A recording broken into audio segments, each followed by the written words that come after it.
गुजरात दंगों से जुड़े बिल्किस बानो केस में गुजरात सरकार को आज सुप्रीम कोर्ट से बड़ा झटका लगा। बिल्किस बानो केस के दोषियों को जेल भेजने के आदेश को गुजरात सरकार पुनर्विचार याचिका के जरिए चुनौती दे रही थी, लेकिन गुजरात सरकार को उच्च अदालत से कोई भी राहत नहीं मिली है। हमारे सहयोगी आशीष भार्गव पूरी जानकारी दे रहे हैं।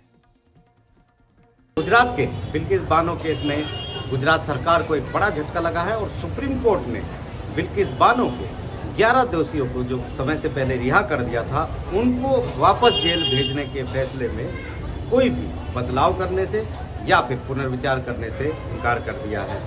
सुप्रीम कोर्ट ने कहा है कि गुजरात सरकार की याचिका में कोई मेरिट नहीं है और इसके अलावा जो 8 जनवरी का उसका फैसला था उसमें कोई भी रिकॉर्ड पर कोई भी जो त्रुटि है वो नज़र नहीं आती है और इस मामले में खुली अदालत में सुनवाई की मांग भी गुजरात सरकार की सुप्रीम कोर्ट ने ठुकरा दी है। जस्टिस बीवी नागरत्ना और जस्टिस उज्जवल भुइयां की बेंच ने रिव्यू पिटीशन पर पुनर्विचार याचिका जो गुजरात सरकार ने दाखिल की थी उस पर यह अपना फैसला सुनाया है। दरअसल गुजरात सरकार ने कहा था कि सुप्रीम कोर्ट 8 जनवरी के अपने इस फैसले पर एक बार फिर से विचार करे, जिसमें 11 दोषियों को जो समय से पहले गुजरात सरकार ने रिहाई दी थी उनको सुप्रीम कोर्ट ने वापस जेल का रास्ता दिखा दिया था। साथ ही साथ कुछ टिप्पणियां गुजरात सरकार के ऊपर की थी और कहा था कि इस मामले में साफ है कि गुजरात सरकार ने गठजोड़ सांठगांठ करके जो है इन दोषियों को रिहाई दी और उसकी मिलीभगत इस पूरे मामले में थी। सुप्रीम कोर्ट ने यह भी कहा था कि समय से पहले रिहाई का आदेश देने के लिए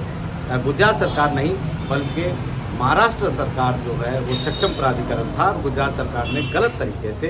इन सब लोगों को रिहाई दी है। तो ये सुप्रीम कोर्ट में गुजरात सरकार ने कहा था कि जो टिप्पणियां सरकार के खिलाफ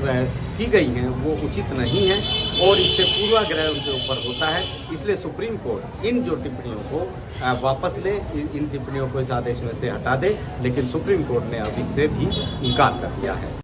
बिल्किस बानो के इस केस में सुप्रीम कोर्ट का रुख लगातार सख्त बना